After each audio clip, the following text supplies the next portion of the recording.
आज मेरा जन्मदिन है और अभी-अभी मैंने ये न्यूज़ सुना कि लता जी नहीं रही। लेकिन मैं शोक में नहीं हूँ। मैं इसे एक बहुत ही गर्व की बात मानता हूँ कि इस अवसर पे, मेरे जन्मदिन के अवसर पे, लता जी जैसे एक महान आत्मा ने अपने देह त्याग का निर्णय किया। जो लोग इतने महान होते हैं, जो एक महान जो आत्माएँ जो अवतरित होती हैं धरती पे, वो अपनी इच्छा से देह त्याग करती हैं। और इसलिए आगे भविष्य में जब भी कोई मुझे जन्मदिन की शुभकामनाएँ देगा, तो मुझे ये बात याद रहेगी कि आज के दिन एक महान आत्मा ने अपने देह त्याग किया था। जब भी स्वतंत्र भारत में, इंडिपेंडेंट इंडिया में, पोस्ट इंडिपेंडेंट इंडिया में हम 3 ग्रेटेस्ट फिगर्स की बात करते हैं, the most popular 3 figures in India, उसमें 3 नाम आते हैं, एक लता मंगेशकर, एक सचिन तेंदुलकर और एक अमिताभ बच्चन। इन तीनों में भी जो सबसे बड़ा नाम है, जिसे मैं कहता हूँ कि the greatest Indian of our times, वो लता मंगेशकर थी। जब भी पिछले 9-10 सालों में मैं जब भी फेसबुक या सोशल मीडिया पे पोस्ट करता था, कोई गाने उनके और ये कहता था she is the greatest Indian alive, तो कई लोग मुझसे ये पूछते थे कि द ग्रेटेस्ट इंडियन इस तरह से नहीं कहना चाहिए, और भी बहुत सारे लोग हैं। लेकिन मैं लता जी को केवल संगीत से नहीं जोड़ रहा हूँ, और उन्हें मैं केवल एक गायिका नहीं मानता हूँ। एक गायिका के रूप में तो हम ये भी कह सकते हैं कि सुब्बुलक्ष्मी जी शायद दक्षिण भारत में उनकी लोकप्रियता ज़्यादा है। संगीता के एक से बढ़कर एक हुए हैं और किसी को कंपेयर नहीं कर सकते। लता जी इन सबसे बहुत ऊपर हैं। उनकी जो एक जो एक स्टैचर है लता जी की, वो एक संगीतज्ञ और एक गायिका से बहुत ऊपर है। Lata Mangeshkar truly represented the soul of India. Bharat की जो मूल आत्मा है, उसे लता मंगेशकर ने उसका प्रतिनिधित्व किया है 7-8 दशकों तक। उनके पूरे जीवन को आप अगर समझें, 13 साल की उम्र में किसी बालिका पे परिवार चलाने की ज़िम्मेदारी आ जाती है। उन्होंने अपने सारे सुख को त्याग दिया केवल परिवार को देखने के लिए। उन्होंने अभिनय भी किया शुरू में कुछ दिनों में, जबकि उनकी रुचि गायन में थी।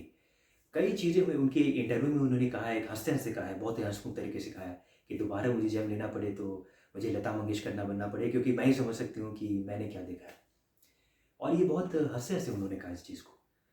तो ये जो उनका जो जीवन रहा है, पूरा संघर्ष, तप, त्याग, और इस वजह से ही मैं ये कह रहा हूँ कि भारत की जो एक आध्यात्मिक आत्मा है, इंडिया स्पिरिचुअल करंट, उसको ये जो हस्ती है, ये महान हस्ती है, जो महान आत्मा है, वो रिप्रेजेंट करती है। तो हम आज के दिन हम शोक ना करें, हम इस बात को समझें कि हम कितने महान देश में रहते हैं। हम उस देश में रहते हैं जहाँ स्वामी विवेकानंद जैसी आत्मा आती है, और जहाँ अब्दुल कलाम जैसी आत्माएँ आती है, जहाँ लता मंगेशकर जैसी आत्माएँ।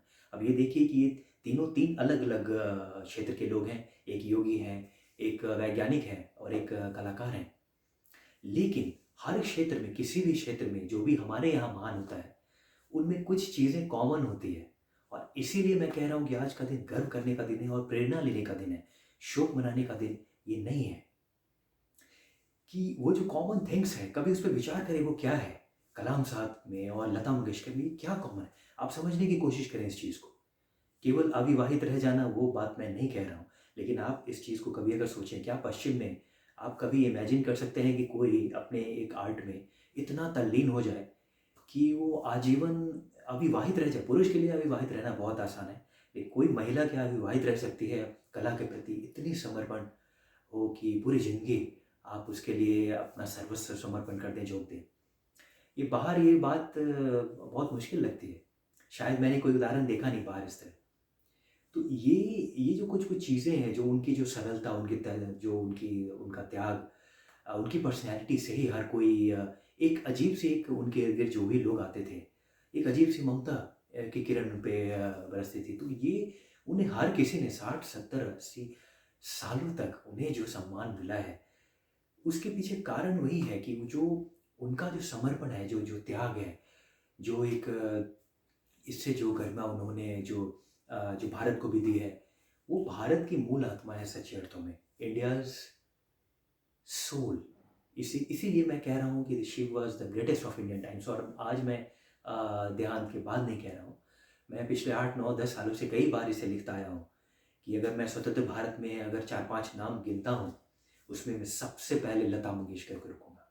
सबसे बड़ा कंट्रीब्यूशन क्या है लता जी का? सिर्फ़ गाने ही नहीं, सबसे बड़ा कंट्रीब्यूशन मैं समझता हूँ लता जी का ये है, पिछले 60, 70 और 80 के दशकों में ये भारत की जो असंख्य, जो लाखों जो जो गृहिणियाँ थी, जो होममेकर्स थी, उनके अकेलेपन को लता जी ने जिस तरह से सहारा दिया है, उनके पास होता क्या था, वो काम कर रही हैं, अकेली हैं, और लेकिन लता जी के गाने टेप रिकॉर्डर में बजते थे और ऐसे ऐसे गीत बजते थे कि दिलों की गहराई तक छू जाते थे।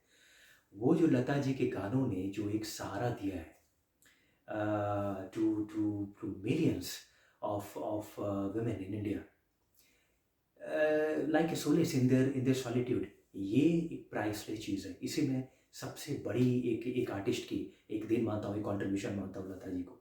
हर तरह के गाने लता जी ने गाए हैं, चाहे वो चुलबुला नटखट वाला गाना हो, या फिर देशभक्ति के गीत हो, या भजन हो, या फिर सैड सॉन्ग हो।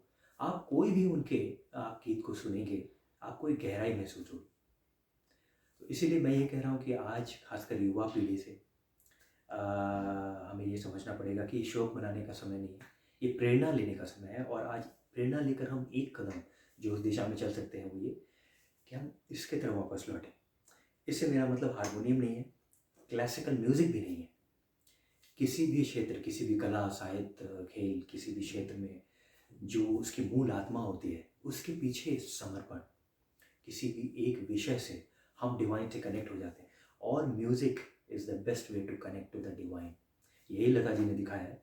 संगीत जो समझते हैं उनके लिए सबसे बड़ी उपासना भी है, ऐसा लोग कहते हैं। और ये उनके जीवन से हम सभी भारतीयों को सबसे बड़ी एक सीख लेनी चाहिए। तो हम इसकी तरफ लौटें in the age of EDM and rock music. This is the time to at least return and revert to our roots.